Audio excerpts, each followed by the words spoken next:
I did want to ask you this. Out of all the characters in the group, do you think that Jonah Hill is 4th grade? Oh, yeah, that's definitely an extension of, like, right? I think, well, because you'd think that he's Stevie, right? Right. Because it's the main character. You'd think he'd write about himself. But, like, part of you, like, no, he's just 4th grade.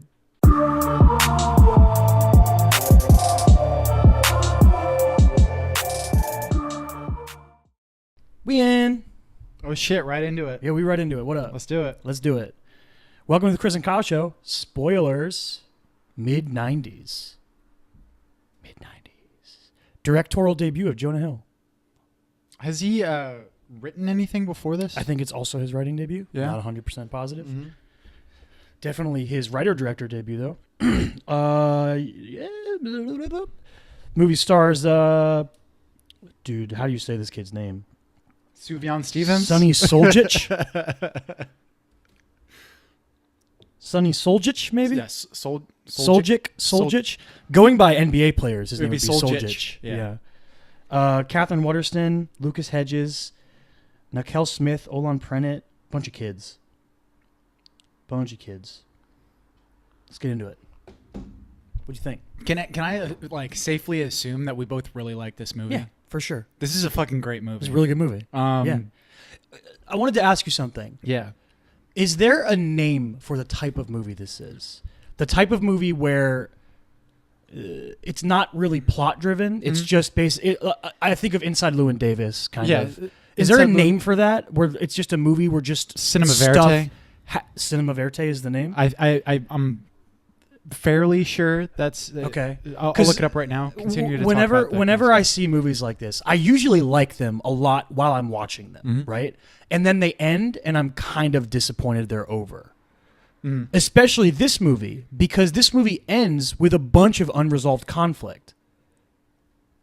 And I was like, wait, we're not gonna tie these things up. It's just that's the end. Right. It's just kind of weird. Right. That being said, I really enjoyed the movie. And I also get the end of the movie is like there's all these unresolved conflicts between the characters, and Stevie thinks Reuben thinks Reuben hates him, and the fuck shit and Ray. The kid's name is fuck shit. It's so fucking good. The fuck shit and Ray are beefing, and his mom's worried about him, and he's got this rocky relationship with his brother, and all this. None of it's resolved, but they're all there for him at the hospital, and that's enough. Right? That's kind of like the way the movie wraps. Yeah. So yeah, all right, so I just looked up the definition for cinema verite, and Google defines it as a style of filmmaking characterized by realistic, typically documentary motion pictures that avoid artificially artistic effect and are generally made with simple equipment. I'd say that's kind of. I mean, it fits, but it's not what I'm talking about. Okay. I don't think. I mean, it's driven by realistic motion. That Mid90s is cinema verite. But I don't know if what I'm asking about is cinema verite. Yeah, right. Like it's more like slice of life kind of. Yeah, it's just a very specific thing where it's like we're going to jump in at a random point in this character's life. We're going to follow them for an indeterminate amount of time, and all we're really going to get is like a really good understanding of who this character is and how they affect the people around them, and then it's just going to end without resolving. It's not a real plot. It's not a real, like, in terms of 3-act structure and stuff like that. It's not a thing. I don't know if there's a name for it. There are, like,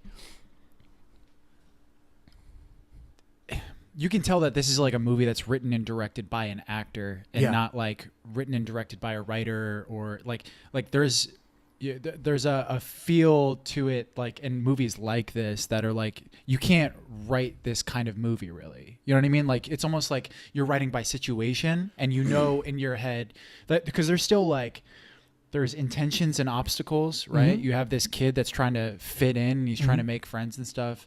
And he's trying to escape his home life. And there's stakes to it, right? Because like the reason that he's trying to make these friends and stuff like that is because his home life sucks. Because he has But does it? Like, his brother sucks, but like, does it? Did that ever kind of it bother sucks because you? his brother sucks. Yeah. But like, he's so mean to his mom. I felt so bad for his mom. Poor Tina. Yeah, his mom is very much like just a typical mom. Yeah. Like, she doesn't. There's no like evidence of her. Other Like, than like the fact that she brings random dudes around, apparently. But True. also, they talk about how it doesn't happen that much anymore. It happened more when Lucas Hedges was younger. But it still happens. In the movie. Yeah, it does. There's a point where it does. Dude, Lucas Hedges is so good. Such a good actor. I agree. Like this character in this movie, the older brother character Ian, which weirded me out because my brother's name is Ian, but he's my younger brother. Like Ian, the character of Ian isn't a super hard or brilliant character to portray, right? But like Lucas Hedges is so different in different things I've seen him in, which I think is really impressive. Yeah. I thought the kids were really impressive in this movie, though. Across the board, the performances are great. Yeah. The what's his name? Nakel. What did I say? Nakel Smith. Ray. The guy that played Ray. He's amazing. Okay, so I think that goes to show like one of the more fascinating things about this movie is that it like kind of shows the social dynamics of like really young groups of guys. Like you have our main character who's like the youngest kid that's coming into this older Stevie. group of guys, and like it's obviously like very tense and macho amongst these like these young kids because they're fucking young teenagers, right? And especially with the way he's introduced to the group through Ruben's character, where Ruben is like telling him not to apologize because it's gay. Yeah. And then like later on when Ray's like, nah, dude, it's just common manners. Like, yeah, he tells him not to say thank you. Yeah. That's saying that's thank right. you. It's thank you. That, Yeah. Like people will think you're a fag if you say Yeah. thank you. And like he's like Ruben is like the second youngest. Like so he's like he's trying to take becoming- the opportunity to become like the man. He's like, I can sort of lord my age over this younger kid. Yeah, exactly. And he even like tells him that in the beginning. Yeah. Of it. He's like, look, like I'm a fucking badass. Yeah, you I know? fuck like, bitches. I fuck bitches. Like you should be listening to me, okay? Yeah. And then, but like you get all of that, right? And then I think even like all of that sort of like immature, like common sense kind of shit that like you would see in a lot of young teenage boys is exemplified from Ruben all the way up to fuck shit. Because like fuck shit's like probably like the second youngest. But like him and I think Ray are I like think the same Ray, age. fuck shit, and fourth grade are all the same age. Yeah. Yeah. That's the vibe. I thought fourth grade was like a little bit younger. Like even the name fourth grade just seems like Well, like, it's because of he's definitely lower. it's because he's on as the dumb as a fourth grader. He's lower on the totem pole of the totem pole is for sure. He's like the second lowest. Yeah. Fourth grade is.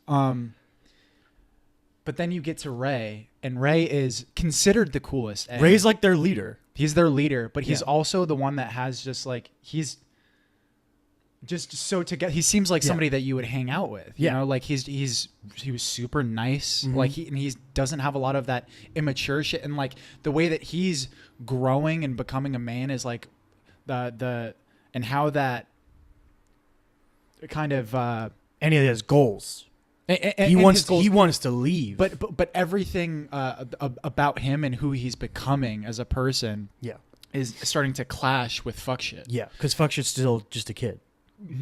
And they call him fuck shit, which again, amazing.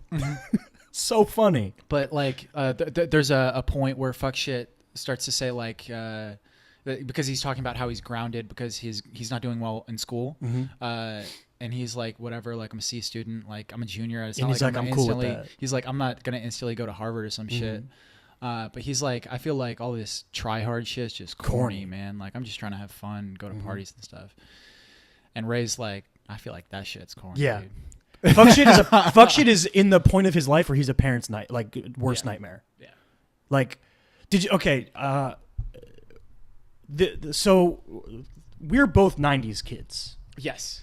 Did your growing up experience portrayed it all in this movie? I was actually going to ask you this because I feel like this movie actually probably depicted a lot of specific situations that I've been in way more than you. Yeah, this movie, like, I'm a 90s kid and I get all the references and all the t-shirts and all the stuff, but that is not my life at all. That was, what we see in this movie is like what my parents were afraid of me doing.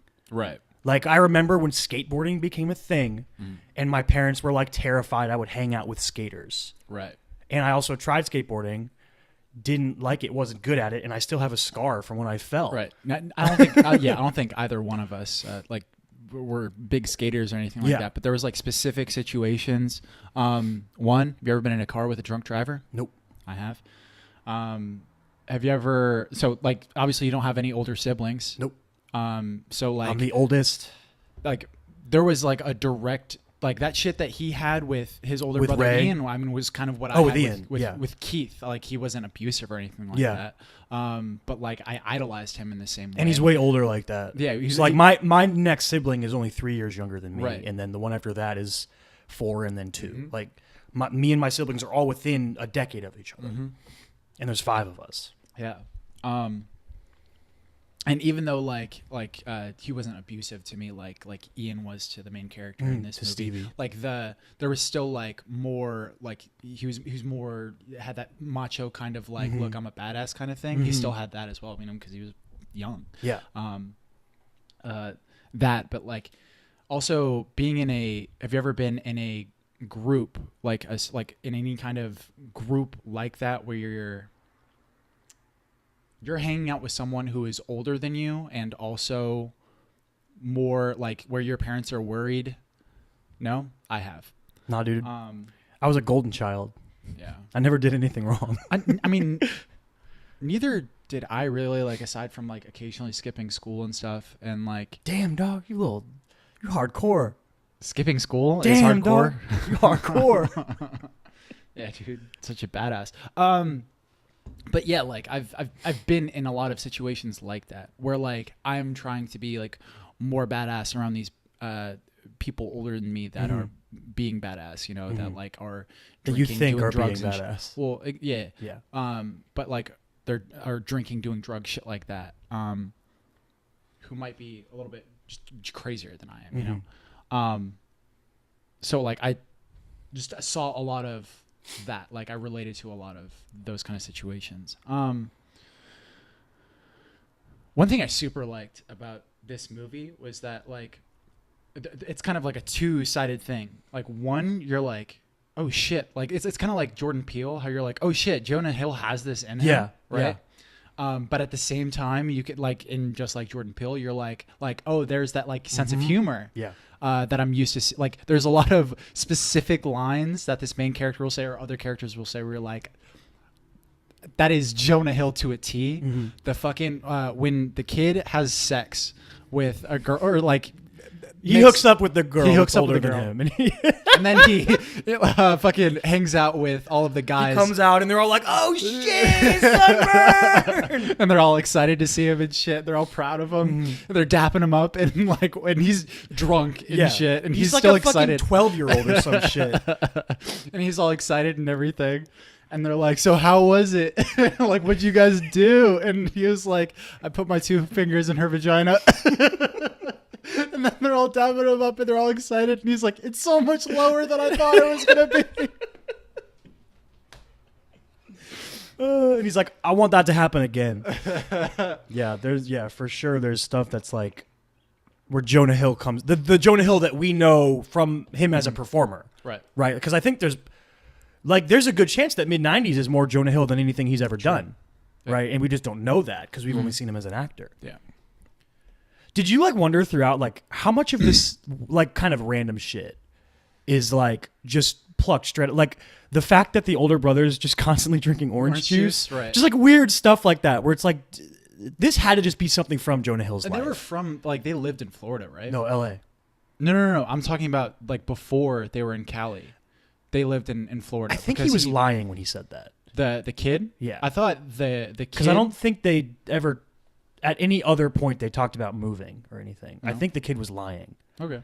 Because he was like trying to impress that girl about an old girlfriend. Orange juice, like the orange juice shit, like made me think that like maybe they might actually be they used to. No, because the girl was like, "Have you ever hooked up with a girl or whatever?" And he was like, "Yeah, last year in Florida." I think he was just lying. Yeah, that is super possible. Yeah, but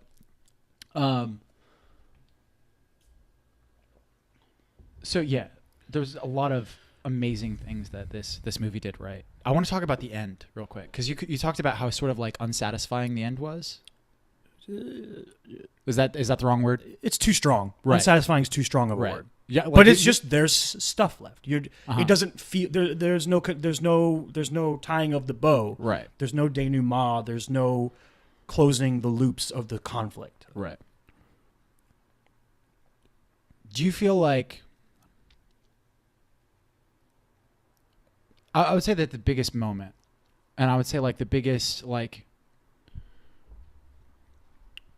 part in resolving whatever the conflict is, like the There's a lot of different conflict. yeah, but like I think it's when Ray, all of them are in the hospital. So His mom comes in and sees them all. They're asleep in the lobby because they've been waiting all night to make sure Stevie's okay, and she's really moved by it. Yeah, well, yeah, she's really moved by it. So she recognizes like, oh, like these people are her friends. Like this isn't just a bunch of hooligans that are trying to bring down my son. They actually care about him, right? Which meant a lot to her. But like you can still tell that there's like probably like a bitterness to it because like he also got into an accident. Because one of them was driving drunk. Yeah. And he's like doing things he shouldn't do. But like I also think you can kind of see like this regret in fuck shit's eyes when he does see Stevie, and he's in the hospital bed and shit like that. But there's a moment when Ray said like looks at Stevie and he's like, "Are you okay?" Yeah, and Stevie's like, it's a layered okay thing. It's not just like how are you physically. Yeah, and he's like, "Are you okay?" And then Stevie's like, he nods. He's like, "Yeah, I'm fine, whatever." And then the line about taking hits. Ray. Well, no. Not only just taking hits. So Ray says, "You take bigger hits than anyone that I ever known." And you don't have to. Yeah, and then he says, "You know you don't have to do that, right?" And I thought that was like the biggest moment as far as like sort of resolving conflict and like just coming to the mutual understanding amongst all of them that like they need to get out of their own way. They're all fronting too much. Yeah, they're all putting up this false idea of who they are and who they want to be, and that line just cuts through to being like, no, we all care about each other, and we want the best for each other. And we see each other. You know what I mean? Yeah. That's a great line. There's a lot of... I think all of the best scenes in this movie are Ray scenes. Yeah?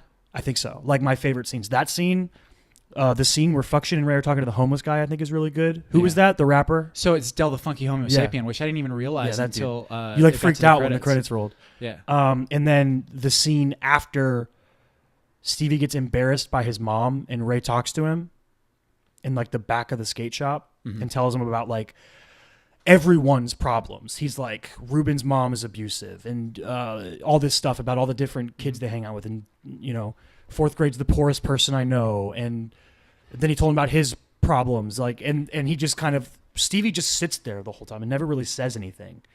And Ray just kind of keeps just being there for him. And then he's like, when I lost my brother, fuck shit came over and he forced me to go skate with him. And it was just so good to have someone there and to do something. And he's like, so get up. And they just went and they skated. Right. In a horrifying fashion, by the way. These kids skate down the middle of the road. They're fucking crazy. Yeah. Do you like in that moment when you realize that Ray has like lost a younger brother, did like my instant realization was like, oh, so like all of these kids of them replace his brother. Yeah, they're like they're surrogate little brothers. Yeah, for sure.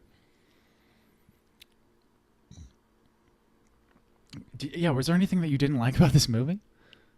Not really that I can think of, top of my head. I think I think if I were to take a step back and think of why someone else might not like it, it might just be the style of movie. Yeah, not a lot happens. You know, there's no like action or. It has a deliberate pace. I would say there's one thing that kind of bothered me, and it was like I think I realized it more, and it bothered me more just because the TV was kind of loud. The humming thing in the beginning of the movie? No, not the humming thing. I'm not talking about like the specifics of like the audio stuff, but like how the movie was constructed. Like it kind of went through like these consistent patterns of they're just being like, okay, we have this block of slow movement, right, where it's just like completely performance based and there's not a lot of music, and then we go into montage of movement with a lot of really loud music. And then it just you see that pattern over and over. Like it happens like probably a dozen times. I never even thought about it. Yeah. I thought about it a lot because I was like, they're definitely going to hear this music that like our neighbors and stuff. But yeah, like that was the only thing that was just like, okay, like we're kind of getting into this pattern, but like those down moments are so good that like it didn't bother me at all. Mm-hmm. It's really good. Mm-hmm. It's really, really good movie. Really impressive, like opening, like his first Jonah Hill. For Jonah Hill, it's super impressive. Yeah, and I think really like you can tell it's very honest and very his own voice. You can kind of get that vibe. Apparently, he like sought out like Scorsese and other like because he's fucking Jonah Hill and he's worked with a bunch of geniuses. He just like, hey Marty, you got any advice for me? Like, shut the fuck up, Jonah Hill. I get it. You're awesome. But it's also like kind of. I remember watching an interview with Jonah Hill. He was like on some night show, not late night talk like show, Fallon or Kimmel or something. And he was talking about Hollywood and making it into the entertainment industry, and he was like, one of the biggest things for me in order to succeed was to realize that like people, like the world wasn't out to get me. Mm-hmm. You know, that like nobody was like really like my opponent, like that I was like only like my biggest opponent. And then I thought about that quote again when, like after thinking about this movie. I was like, there is a lot of that. Like he was just trying to get across that message. Yeah, like, that's interesting. Yeah. Huh. That's kind of cool. Yeah, I think it's a really, really great sort of representation of just like what being a kid is like, you know? That sort of just like that desire to fit in so much that you become someone that you aren't necessarily, or you're willing to do things that aren't necessarily who you are. Yeah, but it's like that. I don't even know that if you can like necessarily say that about Stevie. I think that That's like true. that once he starts to get that confidence and he's hanging around like, you know, he comes home drunk and fucking like yells at his brother and tells him like that he's a bitch and a pussy and stuff like that. Like that's stuff that he was already thinking. That's stuff that was already in there. Like I don't think that the manifestation of those of those thoughts like into actions and actually saying that to his older brother, that as well as like him lashing out at his mom. That made me sad. It was incredibly sad. I was so sad. But it's like I still don't think that isn't who Stevie is. I think that is like Stevie just all of the. I think Stevie's the kind of person who's just harbored everything his whole life. He's held it inside. Yeah, and being around the crew gave him the confidence to let it out. Yeah, yeah. It can be found on Amazon, by the way. We didn't even say that. Right. It's on Amazon, stream for free if you have Amazon Prime. You got anything else you want to add? Great movie. Great movie. I look forward to Jonah Hill's next effort. It's exciting. I wonder if he's going to get bigger projects. Like, what is he? What like? I don't know. Is he going to be like? No, I just want to make kind of smaller movies like this, like this sort of A24 movies. Which would be cool. Like super do A24 one is just dope. Yeah. Like their track record is amazing. Yeah. As a production company. But whatever, like that's my thing is always like whatever the creator wants to do. I'm not going to be like, it's almost like the people who demand George R.R. Martin finish the books, you know? I'm not going to be like, Jonah Hill, make something bigger. Make a comedy, Jonah Hill. You're fucking funny, man. Make something funny. I'm not going to do whatever you want. I'm interested. If he wants to make a comedy, I will watch it. Oh, obviously. But if he wants to make stuff like this, which is funny, there's funny stuff in this movie. Really funny shit. Like fuck shit as a character is hysterical. And the really actor is super tragic funny. too. Yeah. Like that's kind of the amount of times that he says fuck, shit. It's so good. It's so funny. I did want to ask you this. Out of all the characters in the group, do you think that Jonah Hill is fourth grade? Oh, yeah, that's definitely an extension of like right? I think well because you'd think that he's Stevie, right? Right. Because it's the main character. You'd think he'd write about himself. But like part of you like, no, he's just fourth grade. Yeah, like I think that He's just like the dumb kid who wants to make a movie. It's a habit of a lot of writers that like if you have a group of people like within your story that like the one creator is going to be the most extension, the biggest extension of yourself. And yeah, like when fourth grade was talking about making movies and shit like that, I was just like, oh, okay. They were so mean to him too. They want to make a movie, and they were like, "Shut the fuck up, fourth grade! You fucking stupid." You got to be able to speak words when I make movies, dog. Yeah, really good movie. Very funny, sad, and heartwarming at the same time. Kind of. Yeah, it's great. Highly recommended. The Chris and Kyle Show stamp of approval. What are we doing next week? I can't see the calendar. I don't know. That's your job, dog. I can't see the calendar from where I'm sitting. And I forget. Wait, no, I remember. It's Detective Pikachu. Yeah. How did we forget? Duh. Detective Pikachu, baby. I'm hype.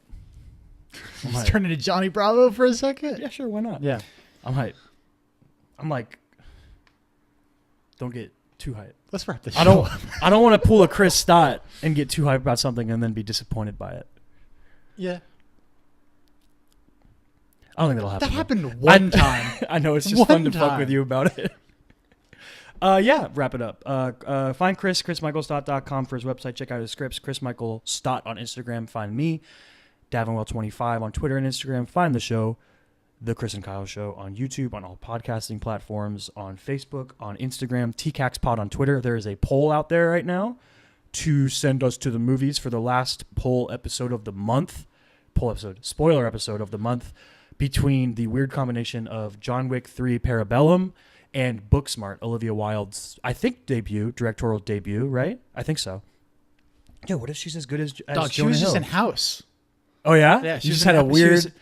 Wasn't she in, like, ER or something? One of those weird doctor shows? I don't know. I think she was in ER. Her, Cal Penn. Nice. And some other like recognizable faces. I'm sure there's a bunch that, like, if you go back and watch, like one of the girls from White Chicks. I bet if you go back and watch ER, if you go back and watch House, like weird. But they were in the same episode. Oh, okay. It was actually a really cool episode. That's kind of weird. Yeah, but. All right, this has been spoilers for Mid90s. Go watch it for sure. It's great. Yeah. We out. We out. Stay weird.